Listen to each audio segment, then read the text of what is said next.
What if I told you that the answers to our deepest modern questions, who am I? Why is there so much suffering? And what is my purpose? Aren't found in a new philosophy, but in the first few pages of an ancient scroll. It's a story that begins not with a bang, but with a whisper of order in a formless void. It's the story of a perfect garden, a fatal choice, and a family saga so filled with love, betrayal, and forgiveness that it makes modern dramas seem pale in comparison. This isn't just a collection of myths you heard as a child. Have you ever wondered why these stories have captivated humanity for thousands of years? Why they feel so familiar? It's because they hold the blueprint of the human experience. They are, in a very real sense, our story. So for the next few minutes, let's do something radical. Let's quiet the noise of our world. Turn off the notifications and journey back together. Let's listen, perhaps for the first time, to the story that started it all. Let's begin. Our story begins, as all good stories do, at the very beginning. But the opening lines of Genesis hold a secret that most of us miss. It's not just a list of what God made on which day. It's an architect's blueprint for how things were meant to be. It reveals a world built on a foundation of order, purpose, and a single recurring, powerful word. Good. But what does that really mean? In the original Hebrew, the word for good is tov. It doesn't just mean morally right or nice to look at. It means functional, harmonious, and working exactly as intended. When God separated light from darkness and called it good, it meant that light was doing precisely what light was created to do, illuminating, warming, bringing life. When the waters were separated from the land and the earth brought forth vegetation, it was all declared good. It was a symphony of purpose, with every piece playing its part in perfect harmony. The blueprint unfolded with breathtaking beauty.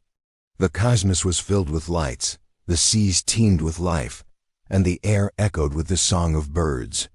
The world was a masterpiece of intricate design and flawless function. But the masterpiece wasn't finished. The blueprint had a final, breathtaking detail. In the midst of this perfect world, God said, "Let us make mankind in our image, in our likeness." This is the heart of the blueprint. To be made in the imago Dei, the image of God. This wasn't about physical appearance, a reflection in a mirror. It was a role, a sacred responsibility.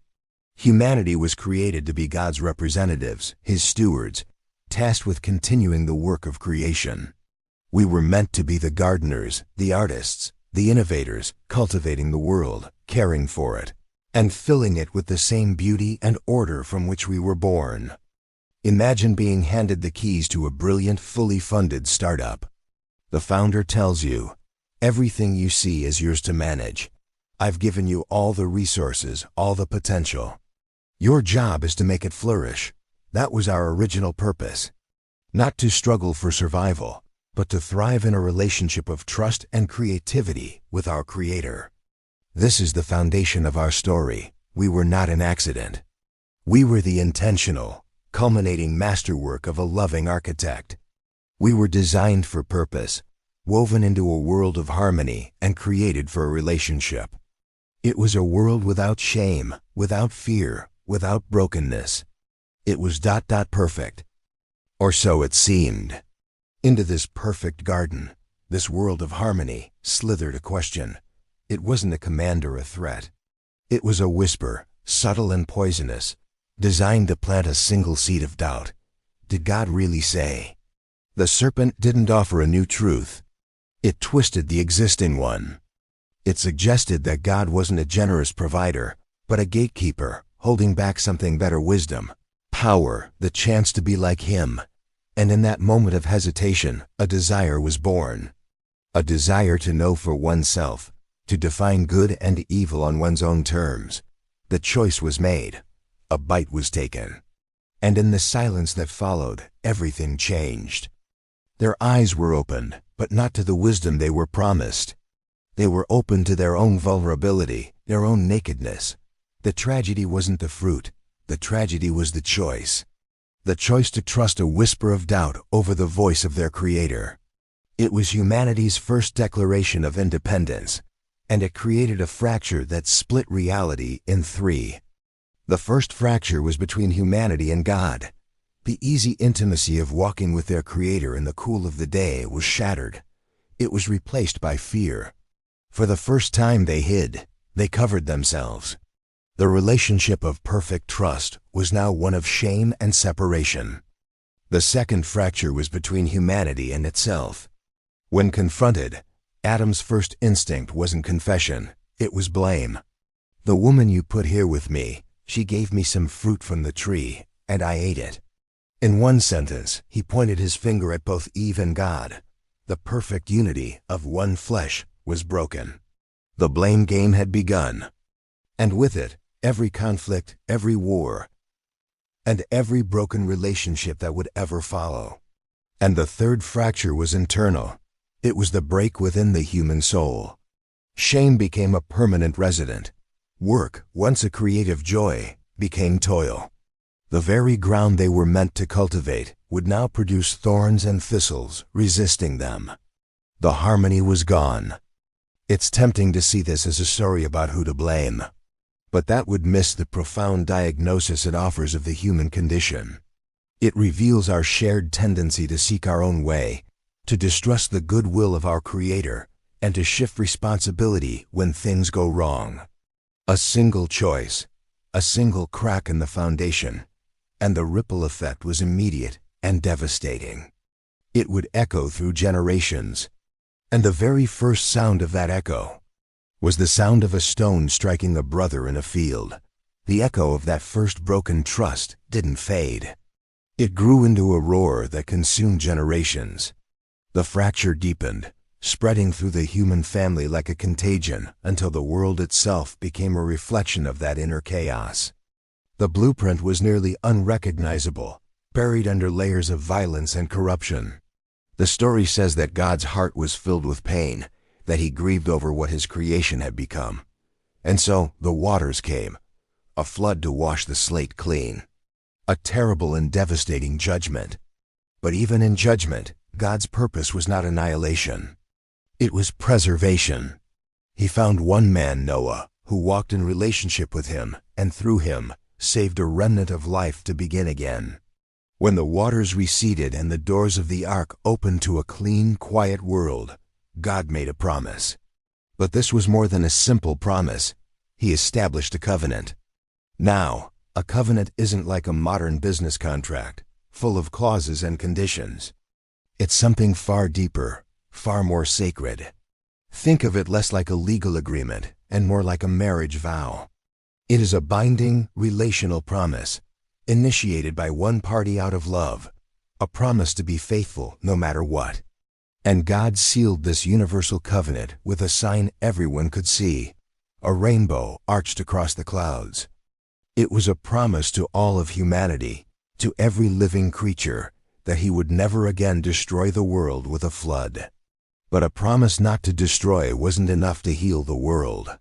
To mend the fracture from the garden, to restore the blueprint, God would do something even more radical, something intensely personal. He would focus his rescue plan through one ordinary man. His name was Abram. He was an old man, living in a land of many gods, with a wife who was unable to have children. By all human standards, his story was nearing its end. But God was about to make it the beginning of everything. One night, under a canopy of Mesopotamian stars, God spoke to him. And he made another covenant, a specific and audacious promise. "Leave everything you know," God said, "and I will make you into a great nation. I will give you a land. And through you, all the peoples on earth will be blessed." A great nation from a childless man, a promised land he had never seen. And a blessing for the entire world, channeled through one family. God's response to human failure isn't abandonment. It's a rescue plan.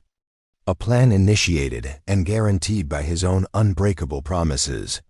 And this plan, set in motion with a whisper to an old man under a starry sky, would now face its first and greatest test. Years passed. The promise seemed both impossibly distant and miraculously close. Abraham, as he was now called, was 100 years old when the laughter of a child finally filled his tent. Isaac, the son of the promise, a living, breathing miracle. He was the future. He was everything. And then God spoke again. The words were unthinkable, a command that seemed to shatter the very foundation of the covenant he had made. "Take your son," God said, "your only son, Isaac, whom you love, and go to the region of Moriah. Sacrifice him there as a burnt offering on a mountain I will show you." It's easy to read this story from a distance, to see it as a cruel or confusing test. But to truly understand it, we must step into the silence of Abraham's heart. This wasn't a test of blind obedience. It was a test of allegiance. Did Abraham trust the giver of the promise more than the promise itself? Was his faith in God, or was it in the son God had given him? We often imagine Abraham as stoic, but the 3-day journey to that mountain must have been an agonizing eternity. Every step, every glance at his son carrying the wood for his own sacrifice must have been a fresh torment. The scripture is quiet about his inner struggle, but it records his profound words of faith. When Isaac, with heartbreaking innocence, asked, "The fire and wood are here, but where is the lamb for the burnt offering?" Abraham's reply reveals the depth of his trust. He didn't say, "You are the lamb." He said, "God himself will provide the lamb, my son."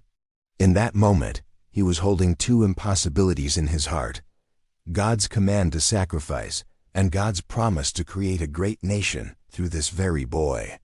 He believed somehow that God could and would do both, even if it meant raising Isaac from the dead. At the final moment, with the knife raised, his hand was stayed by an angel's voice. A ram, caught in a thicket, was provided. The test was over. But it was never about God desiring the death of a child, something he explicitly forbids elsewhere. It was about revealing the heart of the man through whom he would bless the world. It was about forging a faith that was absolute. True faith isn't demonstrated when things are easy, when the path is clear. It is forged in the agonizing gap between God's command and our ability to understand it. It's the choice to trust the character of God when you cannot see the outcome. And it was this resilient, tested faith that would be passed down, however imperfectly, to the next generation, a generation marked by a struggle that would begin even before birth. The legacy of faith passed from Abraham to Isaac, but in the next generation, it became tangled in a web of human weakness. Isaac and his wife, Rebekah, had twin sons, and the rivalry between them began in the womb.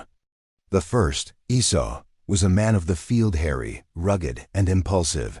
He was his father's favorite. The second, Jacob, was a quiet man, a thinker, who clung to his mother's side. His very name meant heel-grabber, a title he earned at birth by emerging from the womb clutching his brother's heel. It was a name that would define the first half of his life. This family was a masterclass in dysfunction. Isaac, blinded by his preference for Esau, ignored the prophecy that the older would serve the younger. Rebekah, determined to see that prophecy fulfilled, resorted to manipulation. And the two brothers were caught in the middle. The first crack appeared on an ordinary afternoon. Esau came in from the hunt, famished and exhausted. Jacob was cooking a pot of lentil stew. The aroma was rich, and Esau, a man driven by his immediate appetites, saw only the stew. "Quick, let me have some of that red stew." "I'm about to die," he exclaimed. Jacob, the quiet schemer, saw his opportunity. "First," he replied calmly, "sell me your birthright." Now, the birthright was everything. In their culture, it meant a double portion of the inheritance and, more importantly, the spiritual leadership of the family, the very lineage through which God's covenant blessing was meant to flow. Esau, in that moment of physical hunger, despised it. "Look, I am about to die," he said. "What good is the birthright to me?" For a single bowl of food, he swore an oath and gave away his future. But possessing the birthright by oath was not enough. Jacob still needed the blessing, the spoken, prophetic declaration from his father that was believed to have the power to shape destiny. Years later, when Isaac was old, blind, and near death, Rebekah orchestrated the final deception. She overheard Isaac sending Esau to hunt for game to prepare one last meal before giving him the blessing. Her plan was swift and cunning. She dressed Jacob in Esau's clothes and covered his smooth skin with goatskins to mimic his brother's hairiness. With a dish of savory stew in his trembling hands, Jacob entered his father's tent. The deception was a success. The blessing, meant for Esau, flowed from Isaac's lips and fell upon Jacob. He got what he wanted. But blessings seized through deceit often carry a curse. The moment Esau returned and the truth was revealed, a heart-wrenching cry echoed through the camp. Esau's grief turned to a murderous rage, and Jacob, the heel-grabber, was forced to run. He left everything behind, his family, his home, his stolen blessing, and fled into the desert, a fugitive from his own brother's wrath. He had won the prize, but the price was 20 years of exile, fear, and the bitter irony of soon being on the receiving end of his own medicine. An exile, alone under the stars with a stone for a pillow, Jacob was at his lowest point. He was a deceiver on the run, his life defined by his own cunning. And it was there, in that desolate place, that God met him. In a dream, he saw a ladder stretching from earth to heaven, with angels ascending and descending upon it. And at the top stood the Lord, who reaffirmed the very covenant Jacob had stolen. "I am with you," God promised, "and will watch over you wherever you go." For 20 years, Jacob lived under the roof of his uncle Laban, a man who proved to be an even greater schemer than he was. He was deceived into marrying not one, but 2 of Laban's daughters, and his wages were changed 10 times. It was a long, hard apprenticeship in the consequences of his own past. He wrestled with his uncle, he wrestled with his competing wives, and he wrestled to build a life for himself. After 2 decades, blessed with a large family and great wealth, Jacob finally fled Laban to return to his homeland. But one final terrifying obstacle stood in his way: Esau, the brother he had wronged, the brother who had sworn to kill him. As he neared home, word came that Esau was coming to meet him with 400 men. Fear gripped Jacob. This was a confrontation he couldn't scheme his way out of. That night, on the bank of the Jabbok River, after sending his family and all his possessions across, Jacob remained behind, alone in the darkness. And then he was attacked. A mysterious figure, a stranger of supernatural strength, emerged from the shadows and locked him in a fierce struggle. All night they wrestled. This was more than a physical fight. It was the climax of Jacob's entire life. It was the heel-grabber finally being grabbed, the deceiver finally being confronted by a power he could not manipulate. As dawn approached, the man, seeing he could not overpower Jacob, touched the socket of Jacob's hip, and it was wrenched from its joint. The pain was searing, but Jacob refused to let go. "I will not let you go unless you bless me," he gasped, clinging with desperate faith. And the stranger asked him a question that cut to the core of his identity. "What is your name?" "Jacob," he answered, "the deceiver, the heel-grabber." "Your name will no longer be Jacob," the man declared, "but Israel, because you have struggled with God and with humans and have overcome." The sun rose, and the figure was gone. Jacob was left alone with a new name, a blessing, and a permanent limp. He had won the struggle not by overpowering his opponent, but by clinging to him in desperation. The limp was a powerful, lifelong reminder. He could no longer run on his own strength, his own cleverness. He was a man who was profoundly broken, and yet, for the first time, truly blessed. This was the transformation. True identity isn't found in what we can seize for ourselves, but in surrendering to God and learning to depend on Him, even if it leaves us walking with a limp for the rest of our days. The new Israel, the man who had wrestled with God, was now the father of 12 sons.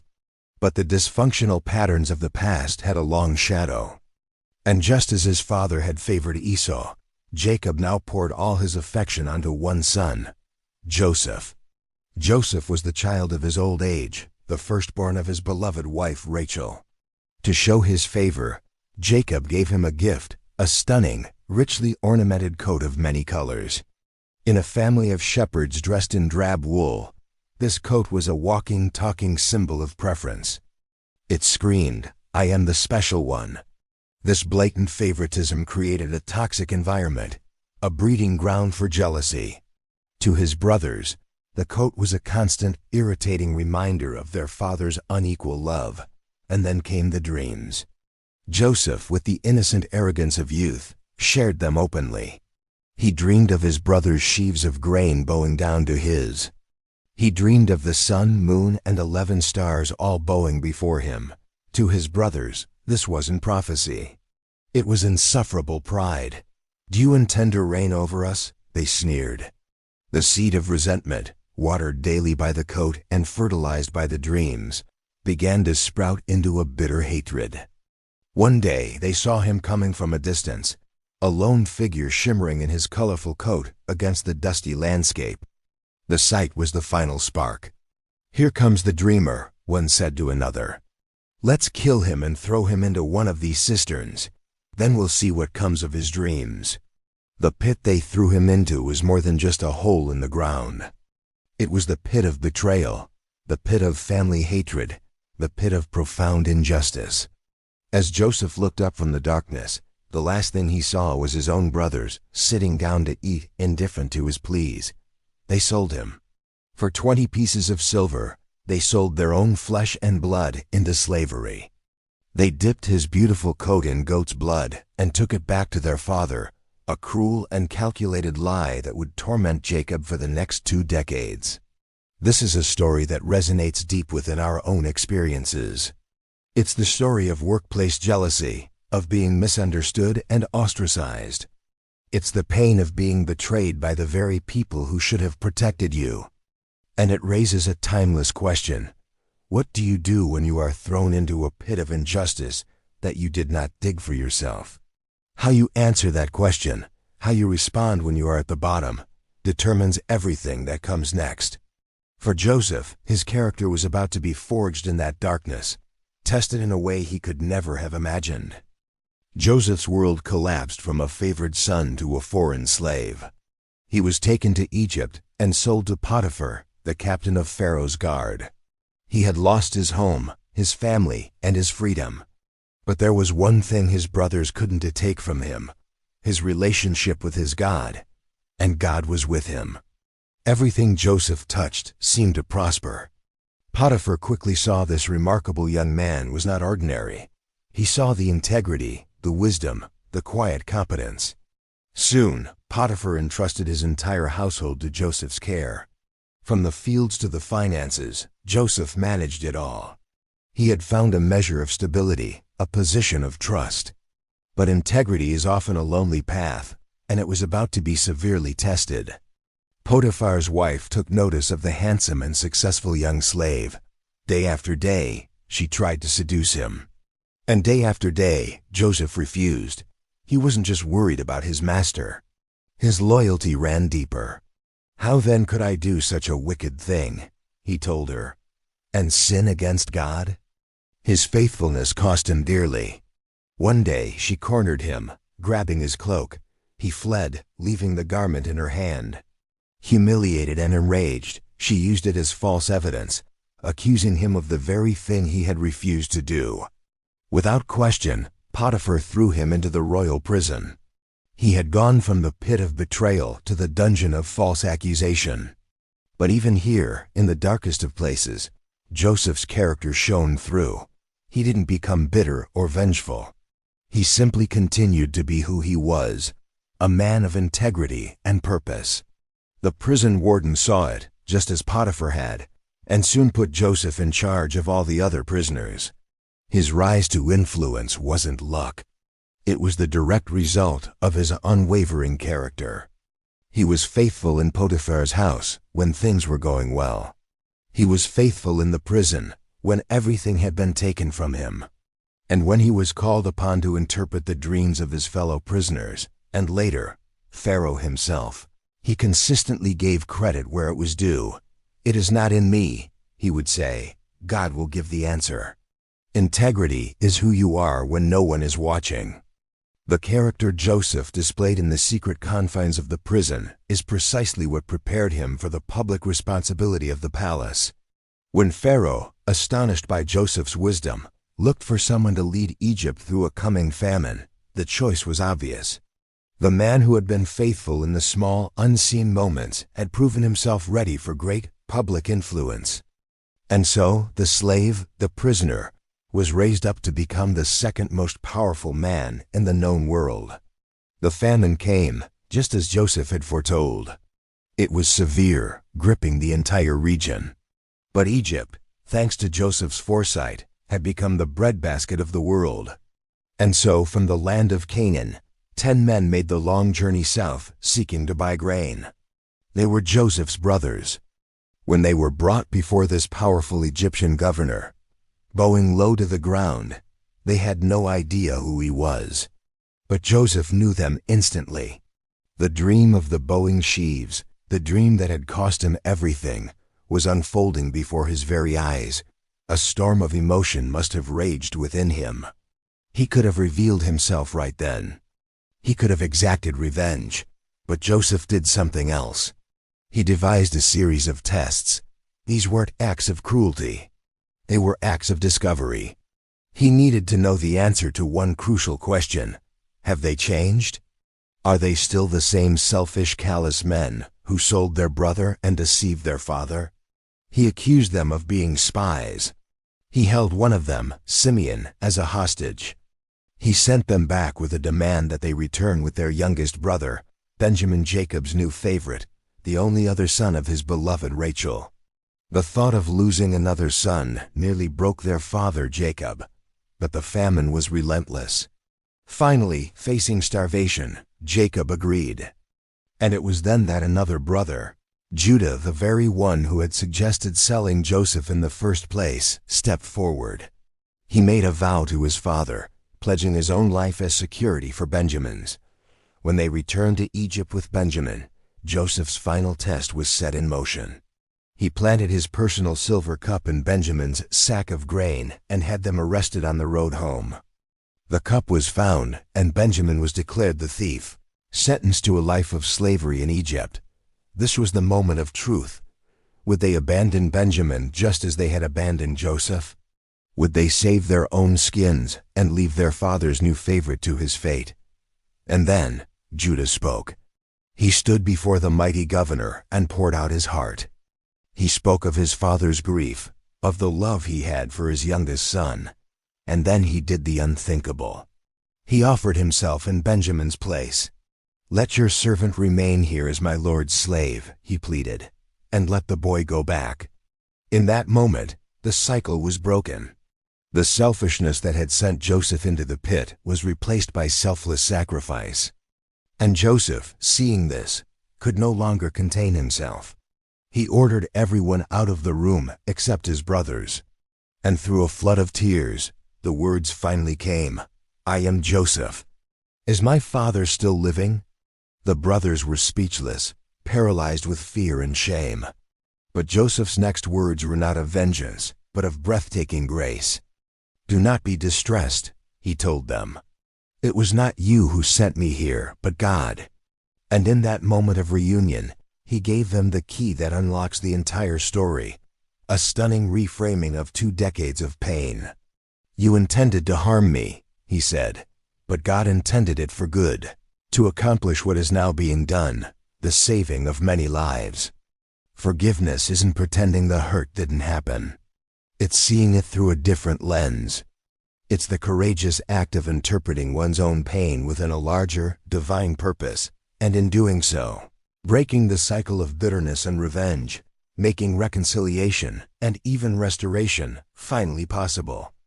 The reunion was complete. Jacob, now called Israel, and his entire family, 70 souls, in all journeyed to Egypt. The son he had mourned as dead was alive, and not just alive, but the savior of their world. They settled in the fertile land of Goshen, protected and provided for under the authority of Joseph. The fractured family was finally whole again. Jacob lived for 17 more years, watching his family flourish in this foreign land. Before he died, he gathered his 12 sons around him, and with the insight of a patriarch nearing eternity, he blessed them. His words were prophecies, sketches of the destiny of the 12 tribes that would bear their names. And when he was laid to rest, it was not in Egypt. Honoring his final wish, Joseph led a great procession back to Canaan, to the family tomb Abraham had purchased so long ago. A small patch of the promised land. Joseph lived to a great age, seeing his children's children. He had seen the depths of betrayal and the heights of power. He had been an instrument of both God's justice and his mercy. And as his own life drew to a close, he gathered his family, his people, around him. But his final words were not about the comfort and prosperity they enjoyed in Egypt. They were about the future. They were about the promise. "I am about to die," he said. "But God will surely come to your aid and take you up out of this land to the land he promised on oath to Abraham, Isaac, and Jacob." Then he made them swear an oath. "When God comes to you," he commanded, "you must carry my bones up from this place." And so the book of Genesis ends.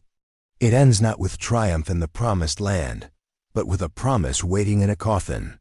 For 400 years, that coffin would sit in Egypt, a silent, tangible, and powerful reminder to his descendants.